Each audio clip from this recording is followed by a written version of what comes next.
Everyone's talking about Gary Oldman's performance in Darkest Hour. The thing I almost never like doing is leaving the city without a good reason. Fresh mountain air or the sublime sight of the ocean are not good enough reasons to leave the bars, restaurants, cafes, museums, theaters, and cultural life of my big city. If I need nature, I can get that from our wonderful and plentiful parks. Oscar Wilde once wrote that, when one is in a town, one can amuse oneself. But what's cutting in rural or remote areas? All of this brings me to Orcas Island, the largest of the San Juan Islands. It has a population of about 5,500. A seaplane from Seattle gets you there in 40 minutes. The drive, which includes a ferry ride, takes about 3 hours, if the traffic is merciful.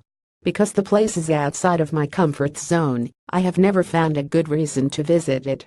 This year, however, I have.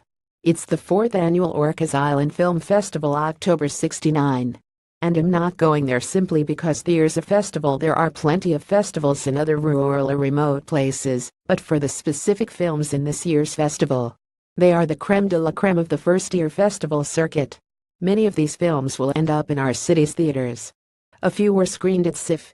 Orcas Island Film Festival is clearly on a mission to make its mark by concentrating on notable films or films made by noted directors. For example, this year's festival will screen Let the Sunshine In, which stars Francis Alice actors and is directed by Claire Denis, the woman behind the masterpieces Vendredi Soir, Beau Travail, and Jai Pa Samael. There is also Joe Wright's Darkest Hour, which has a Mitch Talcott about performance by the veteran Gary Oldman. Also screening The Square, which is the latest film by Sweden's rising star Ruben Östlund. He directed the art house hit Force Majeure and the deeply problematic play, in which white Swedish kids are kidnapped and bullied by the kids of Black and Arab immigrants. There are only 30 features in this festival, but I could go on and on about them.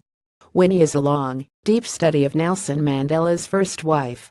Mandela apparently left her because she was too revolutionary. Agnieszka Hollandspoor, a film Variety's lead critic, Owen Gleiberman, failed to understand, is trippy, but very much in the tradition of Polish Cyril-cosmic cinema. Think of Andrzej Zulawski or Krzysztof Zanussi.